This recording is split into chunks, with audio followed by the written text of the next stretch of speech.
Salut à tous et bienvenue pour ce nouveau numéro de Réservoir où l'on va un peu respirer, où l'on va un peu se détendre, car oui, l'OM a pris ses distances avec la zone rouge, le spectre de la relégation en CFA2 est éloigné. Heureusement, on voyait encore beaucoup de jugements parmi les commentaires. Ça y est, on va revenir, il faut tout détruire à la formation.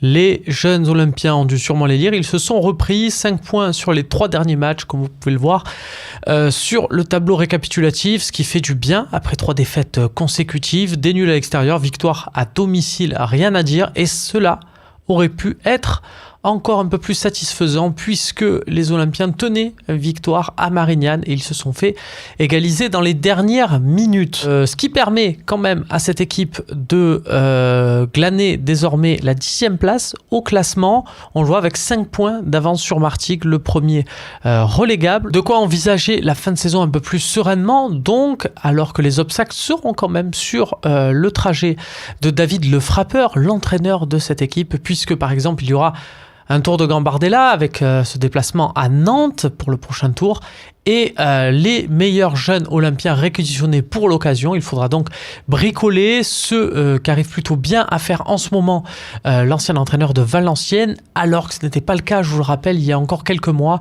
où c'était difficile de faire comprendre aux éléments sous contrat professionnel qu'il fallait jouer le jeu. L'entraîneur d'ailleurs s'en explique et satisfait, c'était après la rencontre contre Montpellier.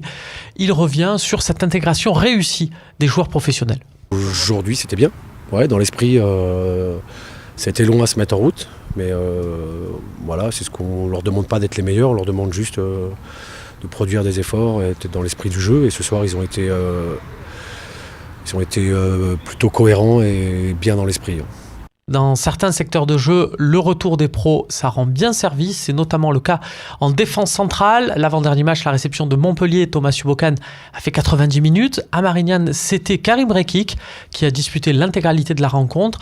De quoi vraiment soulager l'entraîneur de la réserve phocéenne qui s'en explique. Mais aujourd'hui, on a besoin aussi d'un petit peu d'expérience dans cette défense qui était un peu trop laxiste ces derniers temps. Vous en avez l'habitude, on se quitte avec les tableaux récapitulatifs et on commence par le plus important d'entre eux, les temps de jeu. On le répétera jamais assez. On voit que ça commence à faire des saisons pleines pour certains éléments, comme par exemple Julien Dacosta, qui n'a pas démarré la saison en tant que titulaire et puis voilà, qui commence à grimper avec une belle régularité. Jérémy Porsan, lui, a disputé 20 matchs sur 23, c'est quand même pas mal. C'est surtout qu'il est souvent sorti, comme c'est un élément offensif, ça peut se comprendre. Il est sorti souvent en cours de match. Dans la deuxième partie de tableau, on voit que certains éléments font regretter d'être blessés, mais quand même ont eu l'occasion de montrer ce qu'ils valaient. C'est notamment le cas de Christopher Roquia. Saifiddine Kawi et Zinedine Machache commencent eux à accumuler du temps de jeu avec la réserve vu qu'ils ne sont plus retenus avec le groupe pro. On parlait de Ubokan et Rekik qui ont disputé un match entier. C'était aussi le cas de Brice Samba contre Montpellier. Et pour la précédente rencontre à domicile, Henri Bizimo avait fait son retour à la compétition en passant par le stade Marcel Cerdan de Carnoux.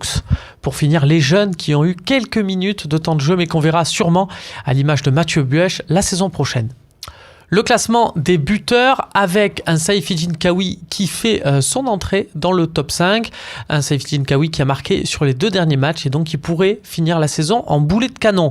Au niveau des passeurs, même chose, beaucoup de passeurs, mais Clément Goguet, Kawi et Iseka Leia qui se montrent décisifs à la pointe de l'attaque pourraient arracher le morceau sur les derniers matchs. On se quitte avec le classement des étoiles, voilà, à titre indicatif, savoir qui a fait une saison pleine. Mais le plus sûr pour s'en convaincre, c'est encore, on le rappelle, de regarder les temps de jeu. Salut à tous et à la semaine prochaine pour un nouveau réservoir.